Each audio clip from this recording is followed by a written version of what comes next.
Hi, Kelly. Hi. Welcome to the Living Her Legacy podcast. I'm so excited to have you. I'm so excited to be here. Yay. I just want to do a quick little intro on you because we have a unique relationship. Unlike a lot of my podcast guests, usually they're friends or acquaintances, but Kelly is my closest friend, my sister-in-law, the auntie to my kids, my running partner, my personal kombucha maker, my confidant, my editor, and my biggest supporter. I can't imagine life without you. I love you, and I'm so excited to share your story. I'm so excited too. So, Kellie Sutton, now that people know you're my sister-in-law, tell me a little bit more about who you are, where you're from, what you're all about. Who I am, Kellie Sutton. I'm from the southern side of Charlotte, right inside South Carolina. I grew up and went to Clemson, moved around for my company, came back home eventually, and that's where I am. I work at a mortgage company, and times are up and down, but it's good now. Awesome. You've been with them for a while? Yes, about 5-ish years. Yeah, about 5-ish years. I love it. All right. So this being a podcast kind of for mamas or about mamas, I'm curious. I mean, I'm not curious because I know, but let's dive into why you're a guest on this podcast. Well, I'm not a mama yet, but I have begun this past summer, so the last few months, my journey with IUI, which for those that may not know, it is intrauterine insemination. Yeah, that is one that we don't hear often. Probably IVF is more heard about. Correct. But this is not dealing more so with egg retrieval and things like that. It's just me and the donor. Okay. So tell me your situation. I'm 40 years old. My situation is I live alone, single, and decided I want to do this. So I sought out a fertility doctor. I don't know necessarily that I am fertile or not, but that's who you go to. So I went through a fertility doctor, and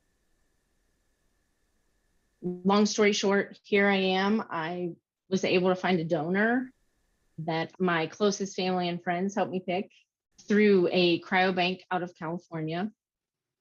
And I had my first cycle this past weekend. So the question is, am I pregnant or not? I don't know yet. We'll find out in about 10-ish days.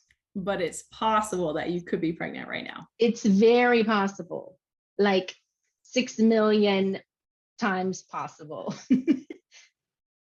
This is so awesome. Obviously we've had several conversations about this, but just want to condone you for the bravery it takes to be at this place where you're just like, I'm doing this. This is what I want for my life. Mm-hmm. And why not? I mean, for those that know you, know how meticulous you are about everything and how much you love my kids and take care of them as if they're your own. And you've always done that with any kids in your life. You are going to be the perfect fit for being a mom. So I'm so excited for this journey. Thank and you. We're like in the waiting game right now, which is so hard. So let's kind of, I mean, that's a lot to unpack right there. It's a lot. It's mind-blowing, really. I can't even sum it up. I can't even sum it up in a podcast. Right. But I'm trying. I think even just like what it took to get to where you are like now, mentally overcoming like a lot of things. And I mean, obviously you probably had some fears and insecurities along the way, but you're doing it. So let's kind of maybe talk about that, because someone might be listening that's saying, hey, like I've always wanted a family. I'm, set in my career. I've got a good family, support system. This is what I want too. Like, what are some of the things that you had to overcome on your like journey? What are some fears or thoughts that you might have? Oh, what have I not thought of? I had someone tell me the other day, why are you even thinking that? And I'm like, so that I don't stress out later. That's why I'm thinking it now. So many fears, but I could go on and on about them. My biggest thing, it was like, what if I lose my job? What if this? What if that? Being a one person household. But once I got over that, I was able to say, okay, let's do this. I'm going to do this. And I mean, it really, for me, took a lot of just very close-knit support for family, close friends to say, yeah, you can do this. It was just a little, I just needed that little push. But once I did that and said I'm doing it to myself, then for fears, I would say my biggest help is to write them down. Not to focus on them, but it helps me to show I'll be okay. When I write them down, I think, okay, this is a fear. For instance, we'll say being overwhelmed, like in the future down the road. That's just one of them. But how can I overcome being overwhelmed? Ask for specific help. Have a tight support group. Have help ready. Talk to as many people as I can. Just these little things. And I'm like, okay, I can do this. I can breathe now. I can go to sleep. But writing it down just helps me to see that it'll be okay. Yeah. Not to focus on it, but that is one of them. What's one other fear? Another fear, let's see, I would say short term would be miscarriage, the M word, I used to call it. And I will touch on that. About 10 years ago, I actually had one. It was an unplanned pregnancy, but I was ready to go. I mean, after that positive test, ready to go, I'm doing this, let's do this. And it ended up being a miscarriage. And it is still a new thing that I can't even say that word. For the longest, it was the M word. And that's why I used the quotes, because it was just scary to even talk about it. I was actually listening to a show the other day on Netflix. It's a completely unrelated to this, but it was a comedian. Her name is Iliza. I'm not sure if I'm pronouncing the last name correct. Schlesinger, maybe. I don't know. Anyways, we'll put it in the show notes. Yes.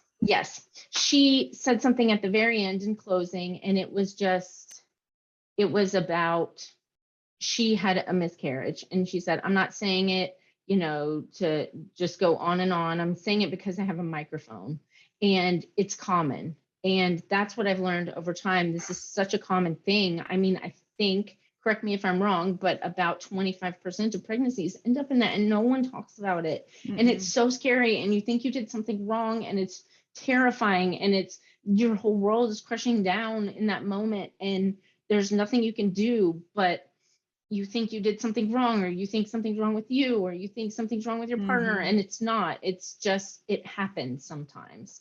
So that having happened 10 years ago, still, it's like a thought in my mind every day, but I'm gonna get through that. And it could happen again, and it still will probably wreck me, but not derail me. I will be able to cope. And that is the number one on my list, miscarriage, actually. And I will be able to cope because I'm talking about it. I'm normalizing it. And a lot of other people are, just like on Netflix specials, because it's a thing in our everyday life, whether it's a comedy show or a podcast. Like we need to normalize that and let everyone know that there's nothing wrong with what you did. Now, I will say that I want to be able to say I've done everything I can do, which is why I am taking my medications. I'm taking my prenatals. I'm talking to my doctor. I'm talking to the experts. I am eating well. I'm drinking well. 88. I'm trying to hit 88 ounces of water a day. I don't know why. It's just a random number I came up with, and that's what I'm sticking with. And I have to use the bathroom a lot, but that's fine. Like, I'm going to be able to say I did everything I could do. And I think that's just it. Like, you're doing everything in your power to make this as successful as possible. And if it happens, it happens. And I'll say, keep it going. And I've done what I can do.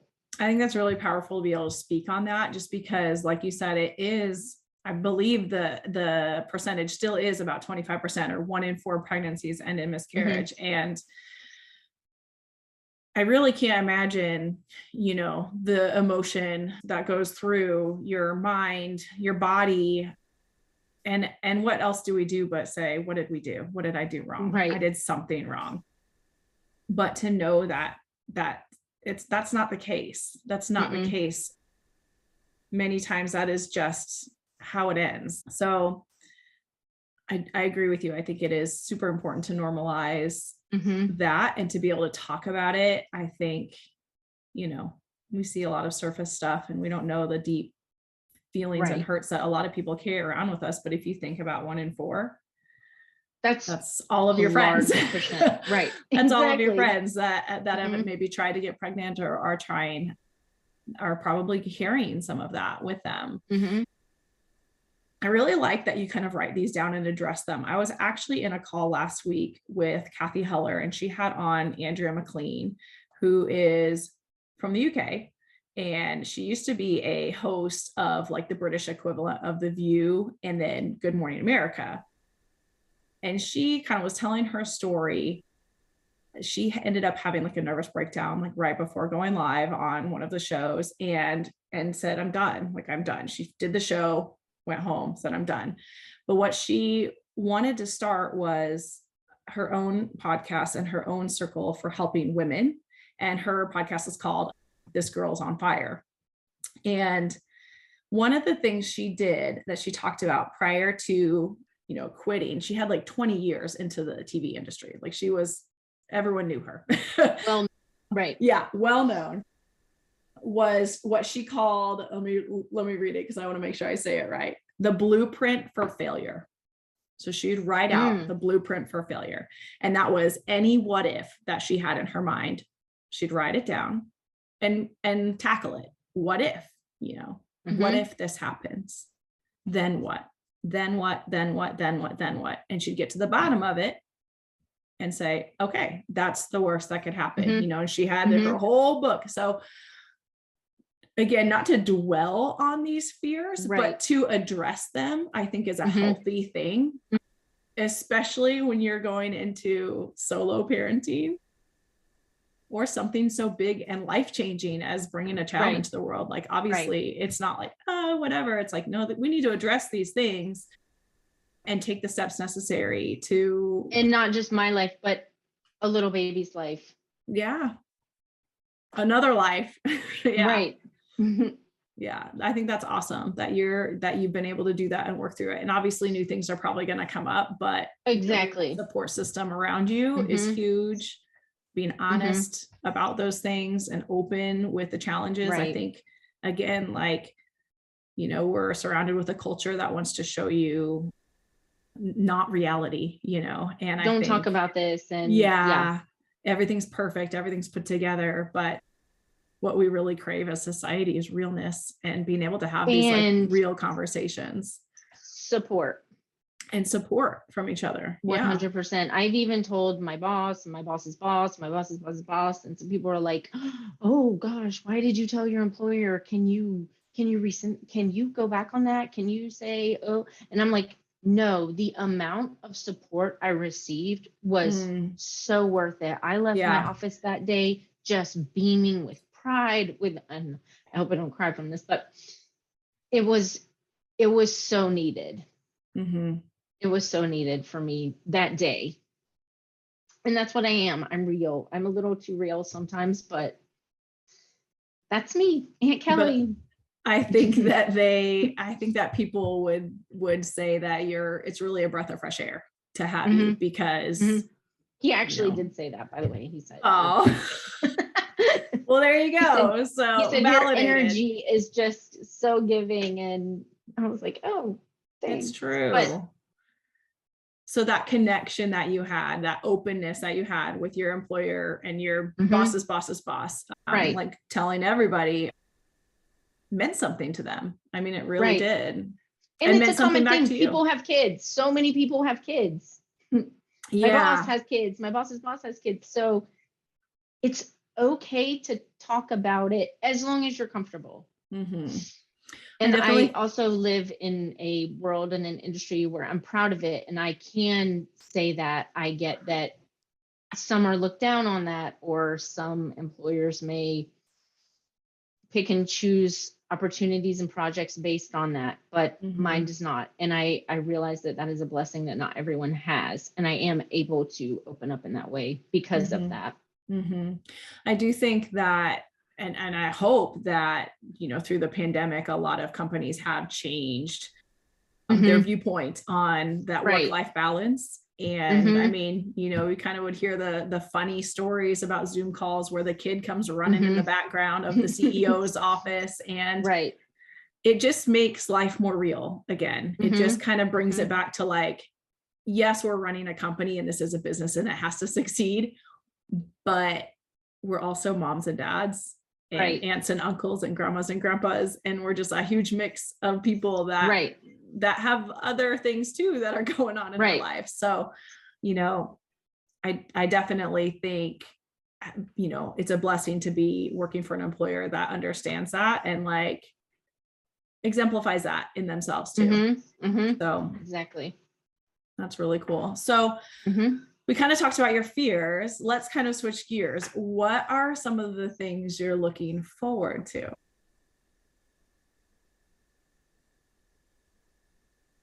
I should have written this down so I don't have to say the word, but family. Yeah. I've always wanted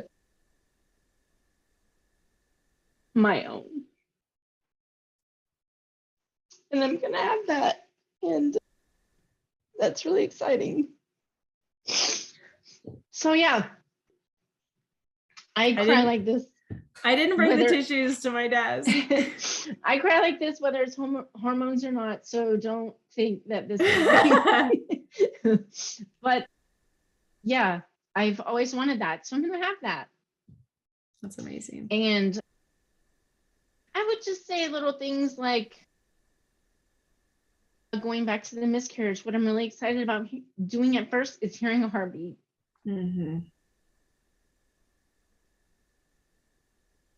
That will just be amazing. Yeah. And other little things like throwing a ball or painting their nails or boy or girl, because I'm not doing it all. That's right. That's right. We're going fishing.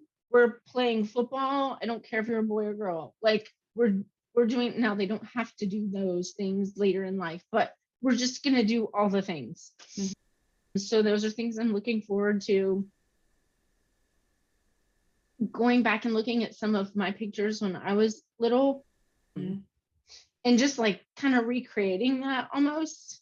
Yeah. I'm pretty excited about that. I'm pretty excited about seeing myself in them.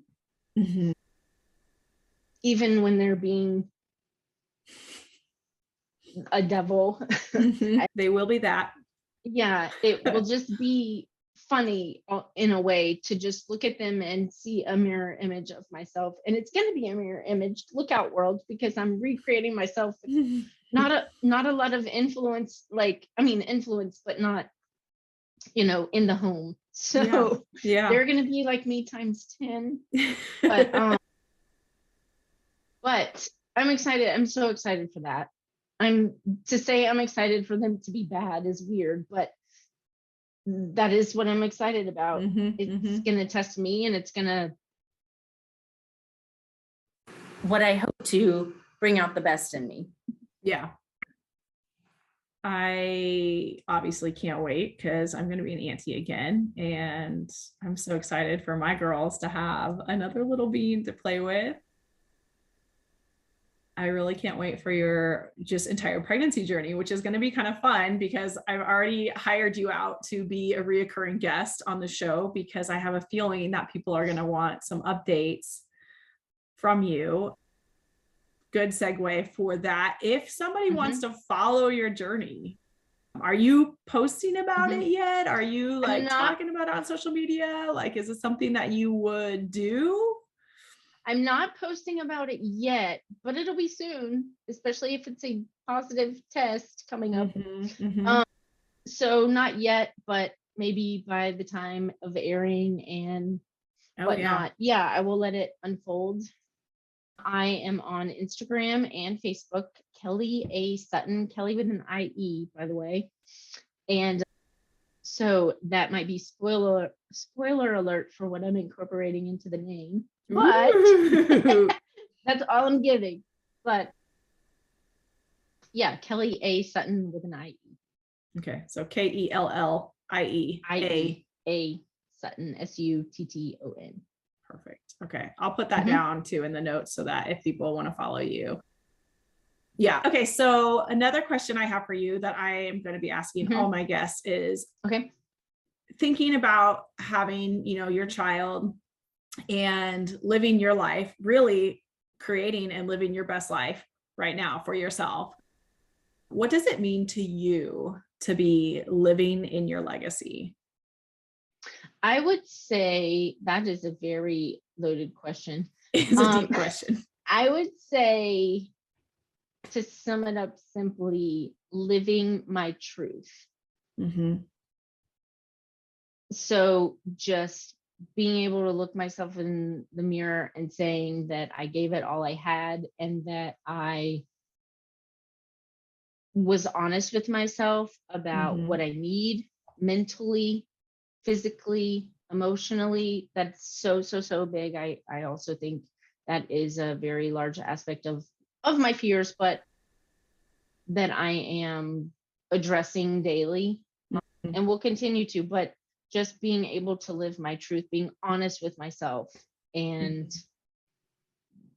authentic, honest and authentic. I think authentic is a big thing for me. And that is just me living my best life.